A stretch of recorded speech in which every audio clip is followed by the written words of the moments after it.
साल 1931 में जब दांडी सत्याग्रह के बाद ब्रिटिश सरकार की नाक कट गई तो वायसराय लॉर्ड इरविन ने उन्हें समझौते की मीटिंग के लिए गवर्नमेंट हाउस बुलाया। तभी गांधी जी धोती चप्पल पहन पूरी सादगी से उनसे मिलने पहुंचे।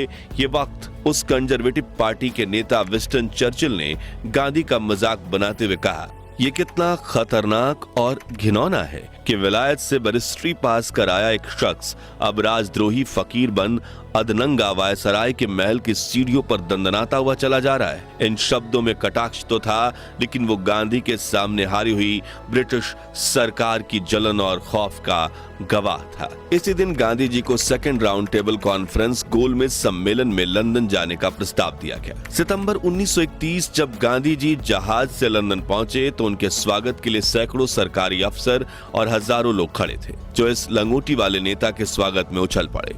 जहाज से उतरकर गांधी जी सीधा गाड़ी में सवार होकर मैनचेस्टर के कारखाने देखने पहुंचे और वहां लोगों की भीड़ उमड़ पड़ी।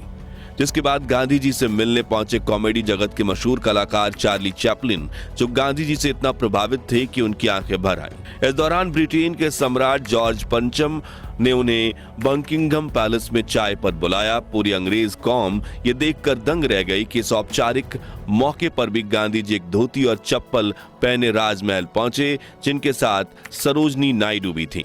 और गांधी जी की इस विजिट की दुर्लभ वीडियो आप स्क्रीन पर देख सकते हैं। उनके पोशाक को लेकर बाद में जब उनसे पूछा गया कि क्या इस पोशाक में सम्राट के सामने जाना उचित था, तो गांधी जी ने मुस्कुराकर जवाब दिया, सम्राट ने जितने कपड़े पहने हुए थे वो हम दोनों के लिए काफी थे।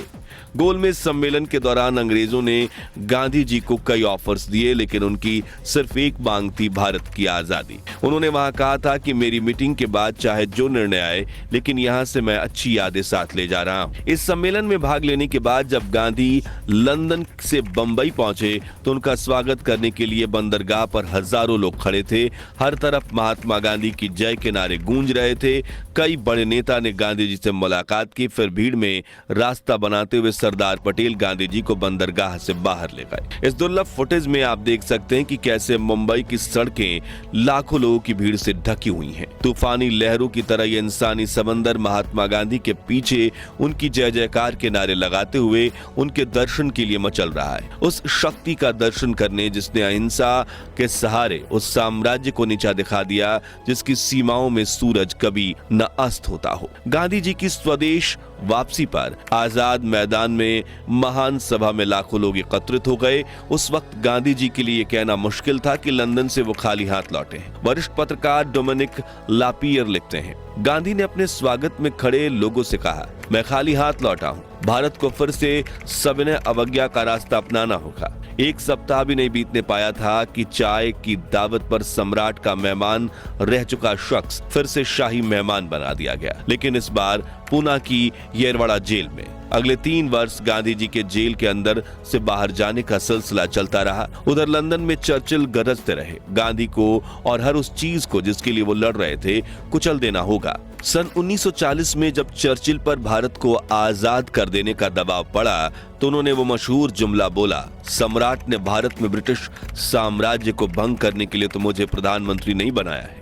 8 अगस्त 1942 हमेशा शांत रहने वाले गांधी पहली बार भड़क उठे, मानो अब उनकी सहन शक्ति खत्म हो चुकी हो। उन्होंने पूरे आवेश में कहा, मुझे तुरंत आजादी चाहिए, आज ही रात को, अगर हो सके तो भोर होने से पहले। यदि वो दिन था जब गांधी जी ने क्विट इंडिया मूवमेंट यानी भारत छोड़ो आंदोलन की घोषणा कर दी थी। उन्होंने कहा, यह आजादी के लिए अहिंसक आंदोलन लड़ने वाले सोल्जर्स के लिए मेरा संदेश है, डू और डाई, करो या मरो। अब भोर होने से पहले आजादी तो नहीं मिली, लेकिन गांधी को जरूर गिरफ्तार कर लिया गया। इस बार अंग्रेजों ने गांधी जी को जेल में न रखकर पूना के आगा खां महल में रखा। महल के चारों तरफ 76 पुलिसकर्मी तैनात किए गए। इस बीच जेल में ही उन्होंने अपनी दाहिने हाथ महादेव देसाई को खो दिया। वहीं समाचार पत्रों में यह खबर भी छप रही थी कि गांधी अंग्रेजों के दुश्मन देशों से मिले हुए हैं। ऐसे में दुखी होकर उन्होंने वायसराय लिथिन थगो को पत्र लिखा और 9 फरवरी से 21 दिन का उपवास करना चाहते हैं। जब यह खबर ब्रिटेन में चर्चिल तक पहुंची तो उन्होंने दिल्ली सूचना भिजवाई कि अगर गांधी भूख से मर जाना चाहते हैं तो उन्हें ऐसा करने की पूरी छूट है, क्योंकि चर्चिल की नजर में गांधी का उपवास नाटक था। और यहीं से शुरू होती है महात्मा गांधी के सबसे कठिन उपवास की कहानी, जिसने देश में आजादी के आंदोलन को एक बार फिर भड़का दिया था। इसमें गांधी जी मौत के मुंह तक पहुंच गए थे। जी हाँ, उन्होंने 10 फरवरी 1943 के दिन उपवास शुरू किया। मीराबेन लिखती हैं, तीसरे दिन ही गांधी को उल्टियां होनी शुरू हो गई। 5वें दिन तक वो बहुत कमजोर और थके हुए दिखाई दे रहे थे। उन्होंने गीता पाठ करना भी छोड़ दिया। उस वक्त गांधी की हर गतिविधि की जानकारी चर्चिल तक पहुंचाई जा रही थी। आर्थर हरमैन लिखते हैं, चर्चिल को पूरा विश्वास था कि गांधी का उपवास एक सड़क छाप नौटंकी है। हो सकता है कि भारतीय उनके गुणों के कारण उनका सम्मान करते हों, लेकिन उनकी नजर में वो एक आध्यात्मिक नीम हकीम भर थे। लेकिन दक्षिण अफ्रीका के राष्ट्रीय फील्ड मार्शल जैन स्टम्स ने उन्हें गांधी के बारे में आगाह करते हुए साफ कहा था कि वो गांधी को हल्के में ना लें, क्योंकि गांधी से उनका सामना पहले भी हो चुका था।